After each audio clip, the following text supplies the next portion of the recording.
इन पंथों में, इन मतों में और जो धार्मिक संगठन हैं, इनमें इतना विवाद क्यों है?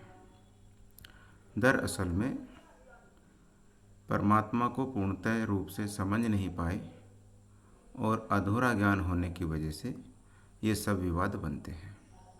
एक उदाहरण देकर मैं आपको समझाता हूँ कि एक गांव में हाथी आ गया और उस गांव में कुछ अंधे व्यक्ति थे। उनकी भी जिज्ञासा हुई कि हम हाथी को देखेंगे। तो वो हाथी को देखने के लिए, उसको जानने के लिए उसके पास गए। एक व्यक्ति ने हाथी की पूंछ पकड़ी और पूंछ को अपने हाथ से सहलाने लगा। उसने देखा कि एक लंबा पाइप सा है और उसमें नीचे बाल लगे हुए हैं। उसने जैसा महसूस किया, उसने समझा हाथी यही है।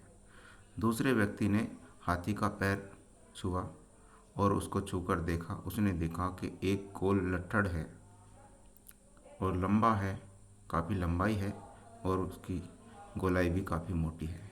उसने पैर को छुआ, उसने हाथी को वैसा ही मान लिया।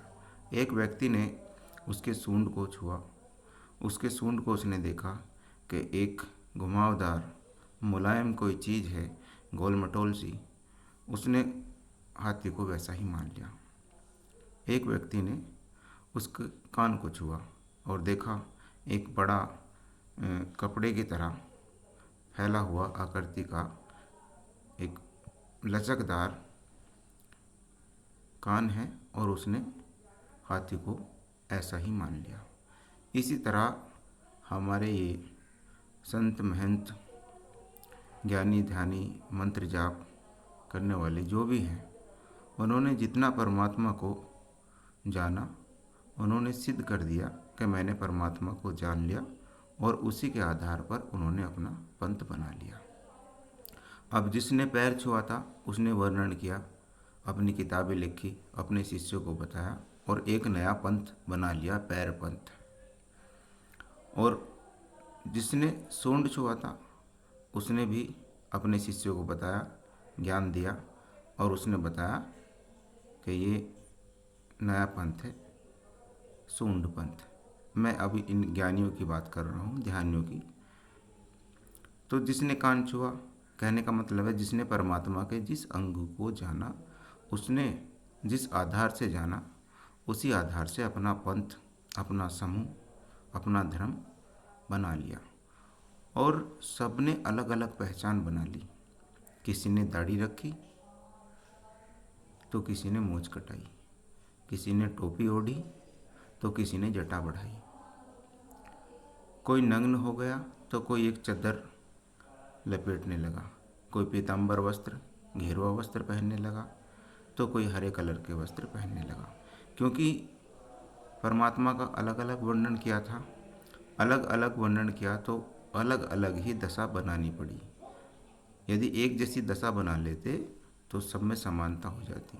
इसलिए अपनी अपनी मजहबों की दुकान चलाने के लिए अलग अलग तरीके से, अलग अलग ढंग से रहन सहन, खान पीन के भी नियम बना लिए। और फिर जब समूह बना, एक गुट बना, तो उस गुट के, उस समूह के नियम भी कुछ रखे गए उसको चलाने के लिए। अपने अपने हिसाब से, अपने अपने मजहब के, पंथ के उन्होंने रूल बनाए। ज्ञान पूर्ण हुआ नहीं तो सबको परमात्मा अलग अलग नजर आता है और सब अपने अपने परमात्मा को श्रेष्ठ मानने लगे। हिंदू धर्म वालों ने अपने परमात्मा को श्रेष्ठ कहा, इस्लाम धर्म वालों ने अपने परमात्मा को श्रेष्ठ कहा। अब एक दूसरे को नीचा दिखाने लगे, एक दूसरे की बुराइयां निकालने लगे। जो किताब लिखने वाले थे, जो इसके रूल लिखने वाले थे, कुछ तो उनको हाथी से समझ में आया, लेकिन कुछ अपने आप उस किताब में वर्णन कर दिया। इसी तरह वर्णन हुआ, जो अपने आप वर्णन हुआ उस वर्णन का कहीं तक भी सत्य से कोई लेना देना नहीं है। कुछ नाम मात्र का सत्य और सत्य के इर्द गिर्द फिर गोल गपोल झूठ घुमा दिया गया। तो इन्हीं चीज़ों को लेकर आपस में विवाद बना रहता है। आपस में ये लोग लड़ते झगड़ते रहते हैं, सत्य को जानते नहीं और सत्य को ना जानने के कारण आपस में झगड़ते रहते हैं। जब कोई पूर्ण संत आता है, पूर्ण महात्मा आता है, तो इन्होंने जो गोल कपोल लिखा है उसका वो खंडन करता है और मैं प्रमाण के खंडन करता है, सबूत सहित खंडन करता है और विज्ञान के आधार पर इन चीज़ों का खंडन करता है। और जब इनको ठेस लगती है, इनकी दुकान बंद होने लगती है, तो उस संत का, उस महान आत्मा का ये सब लोग मिलकर खंडन करते हैं, क्योंकि इन्हें पता है कि पूर्ण ज्ञानी आपके इन आडंबरों को, आपके इन पाखंडों को समाप्त कर देगा और आपका अस्तित्व खत्म हो जाएगा। अपने अस्तित्व को बचाने के लिए सबसे पहले ये उस व्यक्ति का खंडन करते हैं और उसको किसी न किसी तरीके से भी झूठा साबित करने की कोशिश करते हैं। तो ये तो हुआ इनका आपस में लड़ने का मेन कारण। अब जैसे वैष्णव पंथ वाले हैं, नाथ समुदाय या पंथ वाले हैं, वो भी एक दूसरे को नीचा दिखाने की कोशिश करते हैं। वैष्णव पंथ वाले कहते हैं कि हम साफ सफाई रखते हैं, हम अच्छे कपड़े पहनते हैं, हमारी पूजा पद्धति अच्छी है। नाथ पंथ वालों से कहते हैं कि आप राख लपेट रखते हैं, आपकी दुर्दशा रहती है, आप मरघट में रहते हैं, आप मांस खाते हैं, गंदा व्यवहार करते हैं, व्यभिचार करते हैं और जो भी इस प्रकार के कार्य हैं, मलिन कार्य, वो आप करते हैं। जो शिव के भक्त हैं, जो शिव को मानने वाले हैं, जो नाथ पंथ से जुड़े हुए हैं, उनकी जटाएं बड़ी हुई होंगी। और जो वैष्णव पंथ को मानने वाले हैं, वो साफ सुथरे कपड़े पहनते हैं, नियमों का पालन करते हैं, सुबह उठते हैं, माला जाप मंत्र जाप, नहा धोकर। और वैष्णव पंथ वाले तो उनमें आपस में काट छाट है।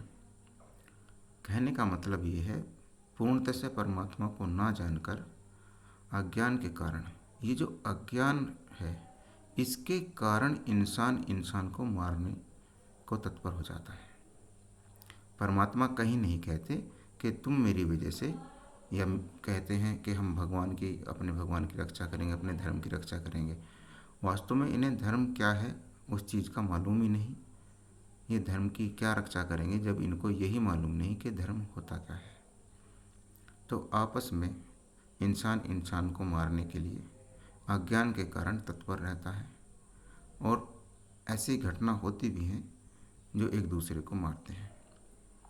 ये केवल अज्ञान के कारण और जो पाखंड फैला है उसके कारण। जब इनको सत्य ज्ञान मिलेगा, उस परमात्मा का प्रमाण मिलेगा, तो जिसको ये ज्ञान होगा वो हर जगह उस परमात्मा को ही देखता है। चाहे कोई अज्ञानी हो या ज्ञानी हो, उसमें भी परमात्मा को देखता है। जड़ और चेतन दोनों में वह परमात्मा को देखता है। उसकी समदृष्टि बन जाती है। उसकी बुद्धि में कुछ ऐसी विशेषताएं, कुछ ऐसे ब्रह्मांडीय विचार प्रकट हो जाते हैं जो इनकी बुद्धि में आज तक नहीं हुए। वो उन रहस्यों को भी जान लेता है जो ये साधारण लोग कभी नहीं जान पाते, और उन रहस्य को उजागर करने के लिए, उन रहस्यों को अपनी किताबों में लिखने के लिए कुछ और ही बकवास या ढकोसलाबाजी लिख देते हैं, जो पूर्ण संत ने या परमात्मा के प्यारे ने या आत्मज्ञानी ने जिस चीज़ का अनुभव किया, जिस चीज़ को प्रमाण सहित उसने देखा, ये पूर्ण संत बनने के लिए उस चीज़ को अपनी किताबों में, अपनी कथाओं में, अपने ज्ञान में शामिल करते हैं। लेकिन पूर्ण ज्ञान न होने के कारण ये सब अधूरापन रहता है, और अधूरेपन से, अज्ञान से ही सब मसले, सब पाखंडों की जड़ चलती है। जय सच्चिदानंद। सभी को सादर प्रणाम।